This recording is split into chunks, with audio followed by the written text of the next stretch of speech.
So today we're off to install a dry master in a house nearby which has been suffering quite a big problem with rotten timber floors in the downstairs understairs toilet. The floor is completely rotten there, and it was quite interesting because the reason for it was that just above the floor where the floor was rotten, there was, or there still is, the gas meter, which is, if you know anything about gas meters, is a large metallic sort of box that the gas passes through and records the usage. It's made of a big hunk of metal. It was this large hunk of metal was representing a large thermal mass in a humid environment. Humid environment because there was very little ventilation in the house. Still is up until we get there and sort it out. But all this humidity had caused condensation to form on the outside of this gas meter continuously, just like it does on a beer glass in a busy pub on a night. And it would drip down continuously and intermittently over the many weeks, months and years, and dripped onto the bare floorboards, actually onto the carpet, which was covering the floor, and then soaked through, and then the carpet caused it to wick and spread a little bit more, so the actual area now is about this, and it just got continually wet, dripping, and eventually it had rotted the timbers away, until one day the guy went into the toilet and fell through the floor. So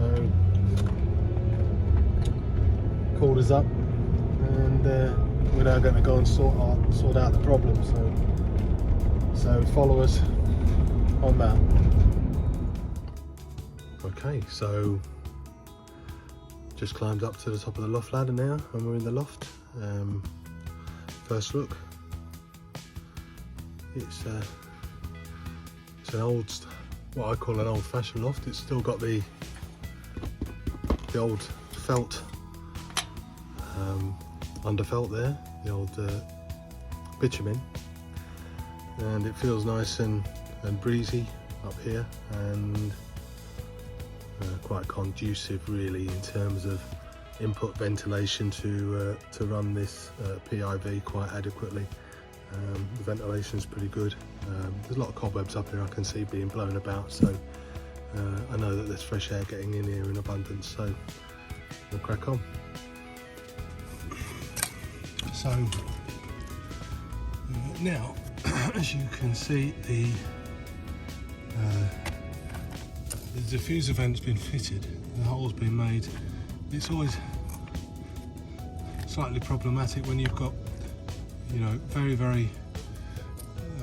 brittle plaster and lath type ceiling as opposed to the plasterboard, but you just got to go careful, and what I like to do is, because as just plaster and lath, the actual plaster can be quite brittle, in fact too brittle to put a plasterboard fixing in there, or any other type of wall fixing, so that you can screw into. So I make up this pallaster which goes behind. It's just thin MDF cut into the same shape, obviously very close to the joist there, so we had to modify that slightly, but you get the picture.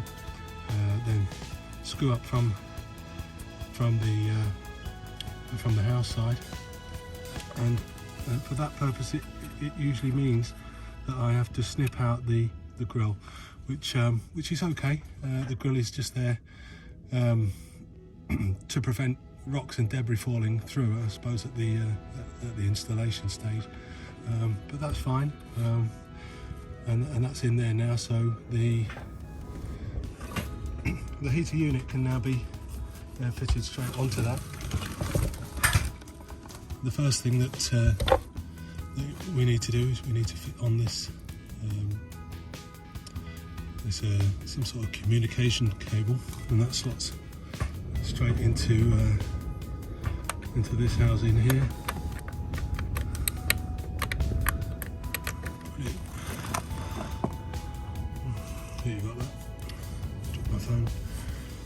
Yeah, it goes into there like that, and then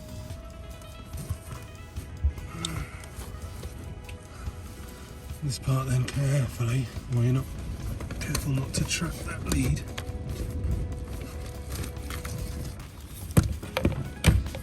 Connects into there.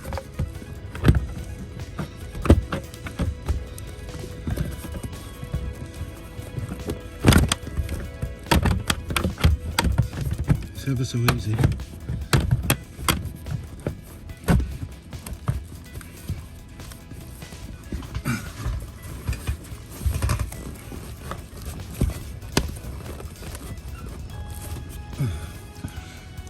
And it should locate into the lugs. It hasn't quite done, one or two of them, so I just usually take care of that downstairs with a set of long nose pliers.